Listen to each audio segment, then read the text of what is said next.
of fire up here, bit of smoke night. And you got birds hunting in it too. I'll give you the spear for take back. Perfect, what we need. You're a legend, mate. Wow, let's look at the work in that. Wow, there's the totem. You happy? Little droner? I'll show you how to muster Brumbies with a drone if you want.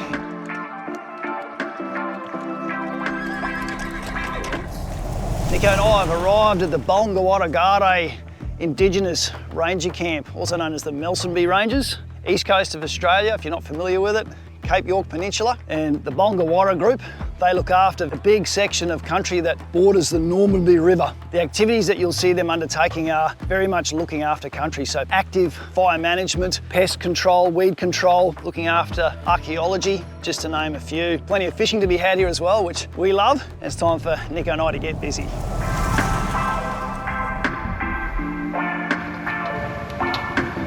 Hi, brothers. How's it going? Larry! Looking for a spear? We did some cherubin spearing with Ray last time, Yeah. and it was good, but this time big moon wasn't so good. Before you go, I'll give you the spear for take back. I reckon we'll be cherubin the next couple of spots around Lakefield, so that Will come in real handy. You're a legend, mate. You're looking at. look, Larry's always looking out for us, Larry isn't he? looks after us, eh? No worries. Thanks for coming up, bro. Next time you come up, I'll make a proper good one for you, one each. That's all right. Perfect, what we need. Just got to get us through the week, getting some cherubins. Yeah, this idea I had it for nearly a year or two. Lucky one. Farewell to our rangers, who've been such good hosts. A little gift for the tackle rats here. I love it. Heard the vehicle. That's him, boss. No worries. We've got some stuff there for you to share between the crew. Thank you. And sister, didn't you got a gift for you? You're not allowed to look in there. No, it's for me. Very kind. That looks very, very cool. Wow, let's look at the work in that. Wow, there's the totem. Totem. That's so cool. And that's you made that? I done the carving and all that. Got my signature there, Laza. Lazar! Hey! That's all. a farewell gift for you. Thank you. amazing. It's very, From- very, Thank you very very much. privileged. Us. That's going straight to the Tackling Australia special wall, isn't It it? will be. No one's allowed to touch it. Yes. No, thank you so Well, much. both of you. That's Thank you very much. and we're coming back. Thank you. Hey! Copy, Nico. Copy, Nico. Never disappoints going to the Balngawarra group. No, they've some of the most inspiring, educational and fun people to spend time in the bush with. The river was a little bit different to last time we were here, but even on the full moon, the barras, we just had to try and trick them up a bit. I'll tell you what, that cook up last night was some of the best barra I've ever eaten. Yeah, it was done to perfection. Bush cooking on the fire down pat. I think it's time for us to start practicing some skills there.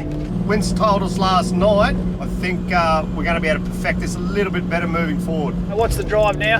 I think we're just going to push up to the coast. This wind is very windy, but there's nice little creek systems up here which should protect us. Offer some, hopefully, mangrove jack fishing, finger mark, all river sort of stuff. I'd imagine there might be a barra or two along the way there to be caught. Driving this Cape York roads, the dips can catch you out. You get sometimes dip warning signs, sometimes you don't. Now, by dip I mean we're coming down the bottom of a little valley at the bottom before we go up again. That's your dip. Some of them are absolutely savage, leaving a very nasty little lip, and so even hitting those at 30, 40, 50 k's an hour really makes your back work, your car work, and you tend to know you've hit them a bit hard for their condition when the bonnet points towards the sky. You have been to Cape York before. What's dips? What's this place all about, Nico? I actually don't know much about it. I've been south of here and I've been north of here, never been into this section of the coastline.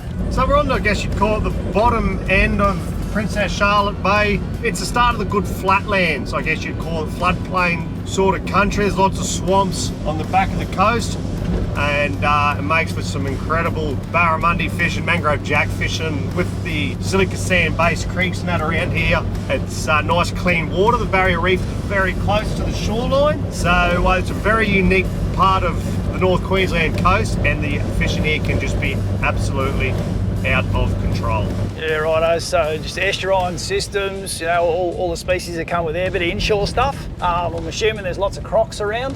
Yeah, we've got plenty of the local residents, crocodiles, lots of pigs around here. We've probably seen pigs on the beach. Obviously the wild cattle, horses, so there's all sorts of wildlife that's not particularly friendly. hopefully come across some outstanding fishing and some good eating at the same time, because the fridge is just starting to get a little bit low and we're now a fair way from the shops. Yeah, there's definitely no supermarket handy to us where we are now. Backing yourself in, mate, I like it. I spent a bit of time up in this part of the world, so I'm pretty confident. Nigel, I'm pretty confident.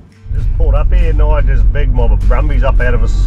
Some of the local rangers come across on the road just a bit before, been talking about this 50 odd head of wild brumbies, wild horses that they've been trying to relocate. We just come across the herd right here. Big waterhole, there's a stack of wild horses. Australia known as brumbies. It's cool to see them. Those wild horses in action. Got some pretty cool old Australian stories that involve the brumbies. It's always good to see them on a road trip. You happy? Little droner? I'll show you how to muster brumbies with a drone if you want. You might get a job with that ranger back up the road. He wants those horses rounded up. I'm pretty sure I'm going to have Taylor Sheridan calling me up for the next season of Yellowstone with that, just wanting that footage. He is pretty good. You can see just over here on the drone, we could see the sand dunes at Cape Flattery, so we're getting close to the coast. It almost feels like more windy. Could be challenging fishing conditions. Could be challenging. Anyway, way to find out. Let's keep this little road trip moving.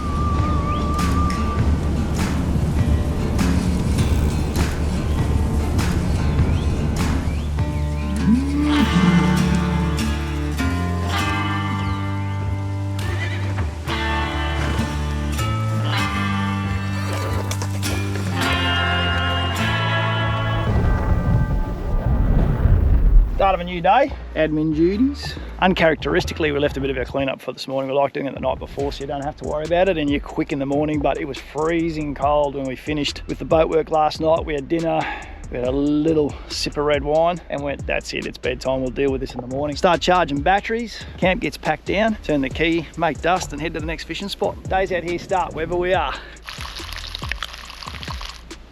See this here? That's our cameraman.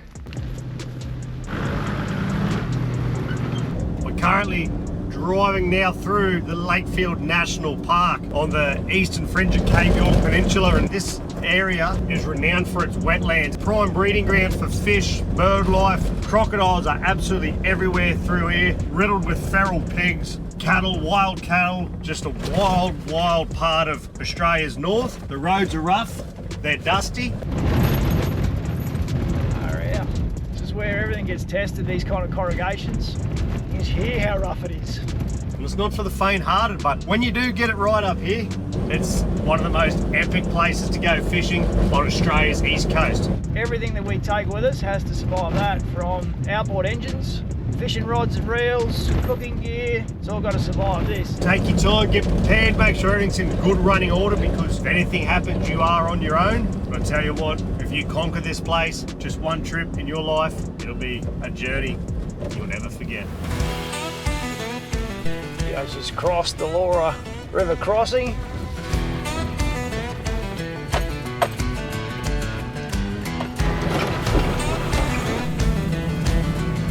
It's scary when you see the waterline. A lot of these trees way above where we are now. This is pretty much all backland swamp areas, and in full wet, all of this is underwater. Good time to be travelling when it's all the way back there.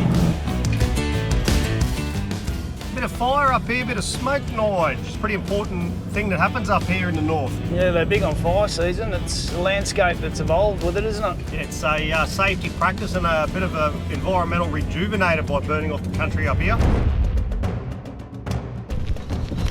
Whoa, look at this smoke. And you got birds hunting in it too. We both just rushed off to go and film a little bit of this because it's cool. I just noticed locusts kicking everywhere as I ran into the grass to get a bit of fire ambient, and you can feel these convection currents coming off the fire, and that's exactly what's going on. These birds are smart enough to work out fire and wind is kicking up this hot currents that are full of food. And they're just sitting up there picking off locusts and insects that are trying to get away from this fire. So for them, it's the dinner bell. When the early season rains come now, it's going to drop on top of all this burnt country. This country will turn bright green in a matter of hours almost. It's almost like you could see it. Pretty special little part of the world. Speaking of coming together, time we came together with a fishing spot. What do you reckon? Trying to get there, there's just too much excitement on the way. That's all right. It's life on the road. Bit of a speed bump just here between the gates. A bit of a trap for young players. Yeah, it is. Very keen on the panic doing water crossings, and you don't like walking across water up in these parts. Wet season's generally just a do not cross All right, Sonny's helped just a touch to see where you're going too. Looks like she drops a bit over to the right there into the hole. Yeah, just come a bit to your left if you need to. You're right on the edge where you are. Yeah, Roger. Keep driving. It's nice seeing the fishing birds hunting at that crossing too. Good sign, there's stuff around. There's generally bigger predatory fish around. Righto, so we're here, Lakefield National Park, yeah. All the campsites starting to show up, we just push our way up, yeah. Yeah, just keep heading north. We'll drive, yeah, get that jam tin whip handle area somewhere up that way. Plenty of options, but yeah, book it online before you come. Let's go. Let's go and do it. We got a little dilemma here now. I'm in the lead, going somewhere that I haven't been since I went to Nigel last, and I've now found myself in trouble because perhaps I've taken a wrong turn. Not sure who's to blame yet. Both think the other one's to blame. I just did a little piece to Cameron, Nige, about you trusting me and you having a map. But there's always a but. He's the one that's got the big flash deadly HEMA map sitting on his windscreen that tells you where to go. So I figured no news was good news. Now he's telling me I need to come and check the map. Whose fault's this on? I'm not sure who's to blame because we both got maps and we both blame the other one, but we both had maps. But sometimes getting lost is a good thing. We could get upset because we're not going to where we're supposed to be going. We just had a look at the map and we're not too far from another system, so sometimes making these mistakes can be the best blessing in disguise or the worst. Who knows? When I pulled up and said, I know where 19 is, you were standing in front of a map and said, I'm standing in front of a map that says 19 here as well. That meant I looked at a map, it didn't mean I have a map.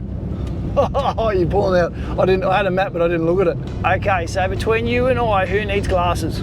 I'm going to say you, because you're the one who's got the map right in front of you right now. Yeah, that's right. The map that Nigel cannot read. Well, maybe Nigel should move it into my car then. Well, we figured 20 k's up to this next little creek. It's a creek that does flow all the way into Princess Charlotte Bay, so it may potentially be some of the best fishing we've ever seen, or it may not be. Never been here before. When in Rome, they say. When in Rome. This happens. Yeah, there are worse places to be lost. There'll be fishing at the end of it.